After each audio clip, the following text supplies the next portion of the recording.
This is Sanjay from Wormhole. You're watching Infernal TV.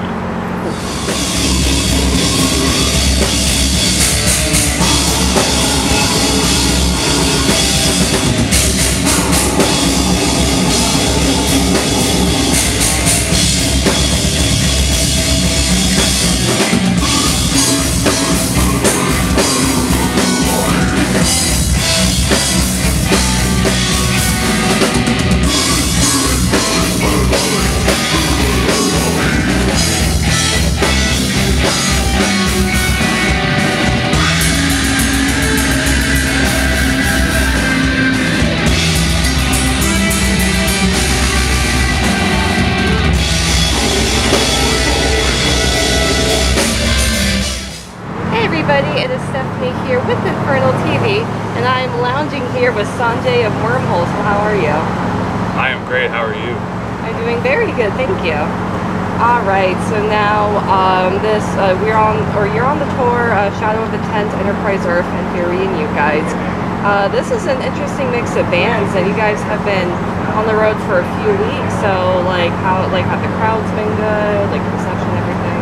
Oh yeah. Nice. Yeah, go ahead.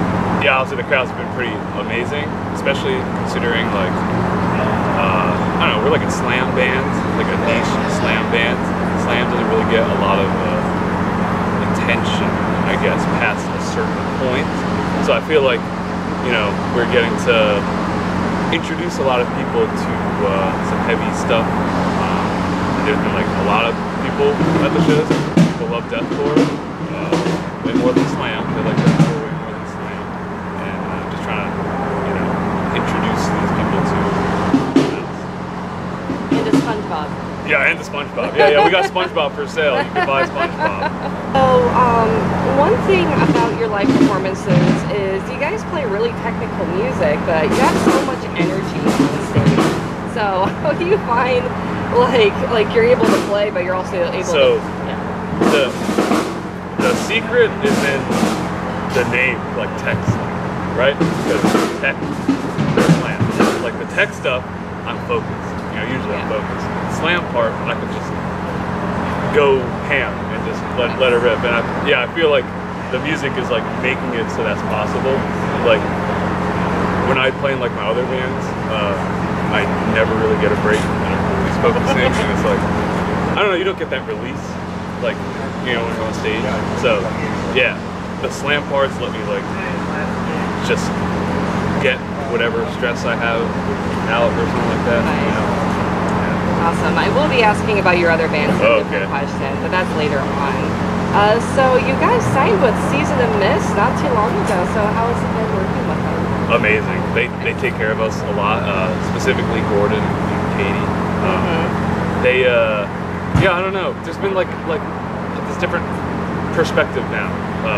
Because you know, when you're like a small band, like underground band, that you know, underground, you know, you kind of, nobody's really looking out for you. I feel like you're kind of just in this scene of like a bajillion bands and stuff like that. I feel like Gordon and Katie have like really looked out for us. Like they organize like our photo shoots and stuff like that, and like getting all these like hyper specific things that I would never know that like we would need. Yeah, they have been awesome, and I'm really excited to put it out. Awesome, yeah, I like Season of Mist a lot. And shout out to Katie, she is awesome. In case you're watching this. So you guys got a couple new members. This year you got a new bass player and vocalist. So how's it like working with those members? So Basil, the bass player, has actually been playing with us live since like 2019. We had Alex Weber from Exist, Elate and Malignancy do the bass on the record, just because it was like, I don't know, he lives like right next to us, and you know, we're all friends, and he was really good, so I was like, yeah, let's get him to do the album. Didn't even know about Basil at that time. Didn't even know Basil was a potential bass player, but yeah, he was like perfect on getting all those Alex parts down. New record though, Basil original parts, even better. New vocalist, we got Julian. He was in The Faceless and like Rose Funeral. That's like, I would say, the most audible, biggest upgrade in the music, because Julian is really good. really fun guy, and I don't know. I feel like him joining the band has been this like glue to like the personalities of the band. Awesome. And now you guys have a new album, as you just mentioned, that'll be out next year. Is there anything you can tell us? I don't know what I'm allowed to say, but I can say that we're about to turn into masters in like 1 week from now. Nice. November 1, 2, something like that. It's going to be 8 songs. It's going to be basically the same length as the last one, kind of short. The goal there is you should be able to listen to it on your ride to and from the grocery store. Which should be, you know, it's very tech and very slam. On that note, because there is a lot of versatility in your sound. Like, I think a lot of the modern bands coming out, it's like they just kind of stick to one, you know, one thing, one idea, which is fine. But when I listen to Wormhole, it's like there's all this stuff going on, like as you said, tech influences, slam influences. So why do you think that's important, that versatility in your sounds? Well, why I think it's important is definitely not why it started. It started because I just wanted that music to exist because I like tech death and I like slam. So it's like nobody's doing both. You know, I like both. I want to do both. But I mean, it helped us out just in that, like, I think when bands have like a 45-minute album or something like that, with like 8 or 9 tracks, you get to a point where it's like, are the tracks like really distinguishable? Like, this riff could have been in this song, that riff could have been in that song. Like, how do you know? Like, you know, you might have to listen to an album a lot of times to figure that out. I think with the tech slam, like, there's one rule that we have for the songs. It doesn't matter what the song is as long as you can categorize it as tech slam. So there's like so many things that it could be. Like, slam is, you know, there's hardcore influences for slam, deathcore influences for slam, brutal death metal, which is the main influence for us for slam. So there's like a lot of pieces to pull that can make it slam. Same thing with like the tech side of it. You know, like you got like your disso death type of tech death, like artificial brain or something like that. Then you have your necrophagus style, or your, you know, there's like a lot of different variety. So long as the song is tech slam, we try and use all of the varieties possible. That way the songs become more identifiable. Like, you'll hear 2 songs on the new record especially that are so vastly different, but still like undeniably tech slam. Yeah, so I guess in summary, I think us doing the tech slam thing has inadvertently made the writing more identifiable through the variety, and I think that's good. Awesome. And now I do find it interesting, you're in a band with your brother. Yeah. So, because I mean, when it comes to, like, you know, being in a band with a family member, like, you know, they're like, you have to separate whatever, family politics, this and that, and just be professional, be focused on the band. So, is that hard for you, or do you find that very, like, you can naturally kind of separate? I would say it's been natural, like, the whole time. I don't know, we never have, like, oh, well, not that we've never had, but in the last 8 years or something, we haven't had any, like, family issues like that. I feel like it's pretty smooth sailing. I think it helps us too, like, we can depend on the other person for like a lot of stuff. So, like, you know, if I'm in a bad place or he's in a bad place, and the other person is like always there.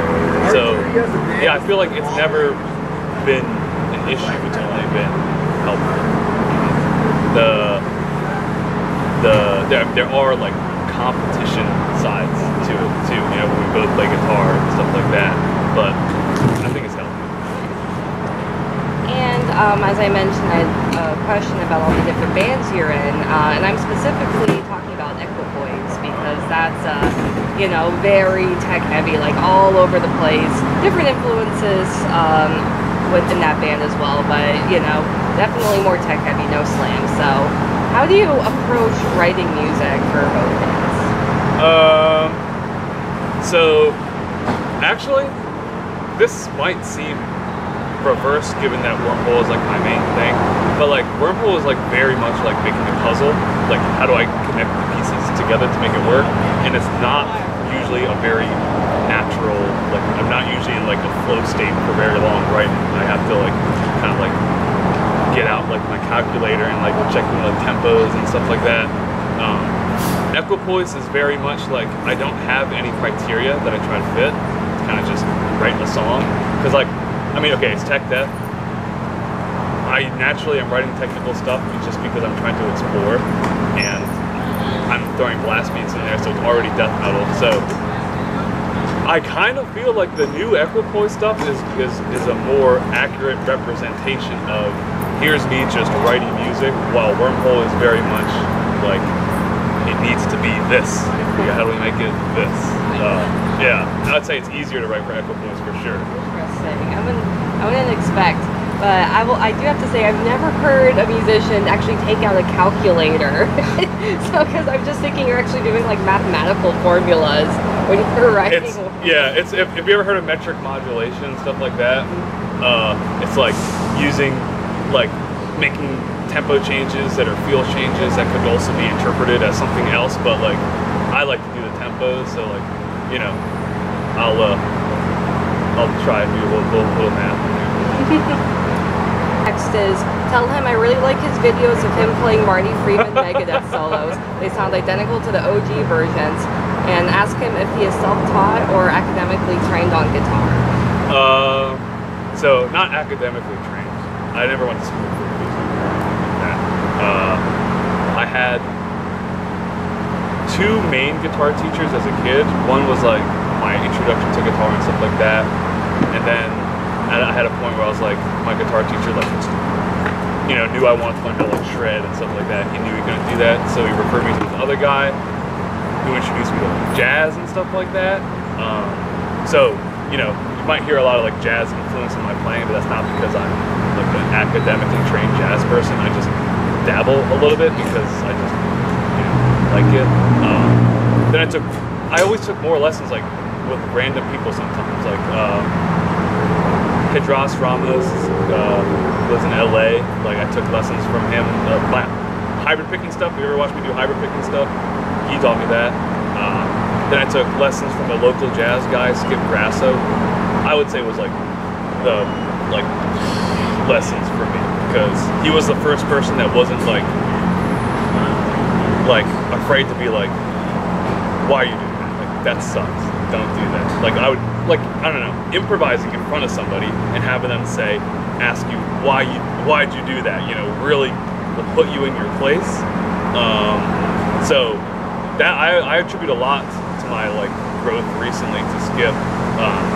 But like I would say that, like, you know, even though I had all these teachers, it's ultimately self-taught. Like you get guidelines from other people, but you have to like explore that on your own. Every like masterful guitar player is mostly self-taught. They had those guidelines, but you know, you create yourself. Like nobody, you know, if you're doing something creative, like it's gotta be you, not somebody else. So yeah. That's interesting. I have not heard that perspective on like obviously get the training, the lessons, but really explore the guitar. I've never heard that one yet. Oh, I'm using my phone. That's right. So the next question, or the last one he wants to ask you, how many hours a day do you practice guitar? So I've heard that question a lot, and it's kind of hard to explain because I have different phases.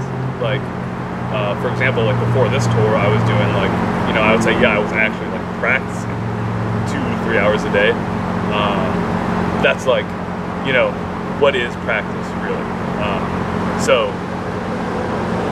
you know, I was just doing like picking practice and stuff like that, which, yeah, that's like definitely practice. I'm just trying to get like stamina and stuff like really good for this tour, just because I don't want my skills to dwindle. You know, is that practice? Is maintenance practice? I don't know. I have moments where I'm not like practicing exercises or stuff like that, but I'm writing music, you know? Am I practicing? Am I practicing writing music? I got the guitar in my hand the whole time. Does that count as practice? I don't know. Or if I'm, you know, exploring something like I was saying before, like, you know, maybe I have a new concept that I'm checking out. But, you know, I'm just curious. I'm not like putting my practice hat on or metronome. I'm kind of just like what is this? I want to see what's going on. Is that practice? I don't know. I do it. I don't know. So it depends what you define practice as. But I try and do something productive with a guitar in my hand 2 to 3 hours a day. So I think that's the real question people ask: how much do you practice? Because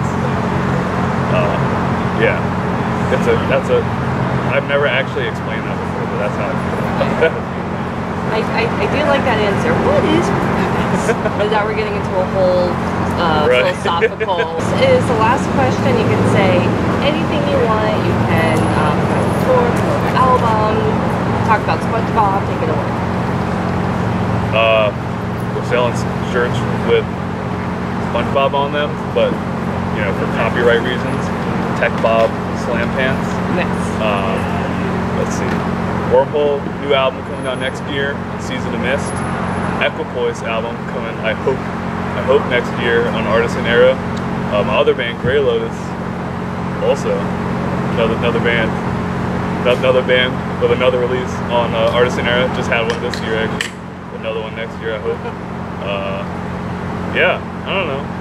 I guess I did answer a lot of guitar questions today. I guess if you're a guitar player watching this, I would say like listen to what I said earlier about like exploring and stuff, but never feel like competence with your skills. Like there's so much to learn. To this day, I feel like I suck, and I will always feel like I suck, and that's the whole reason I keep playing, because I want to get better at some things and find other things I suck at so I can learn those as well. Yeah, you get what I mean.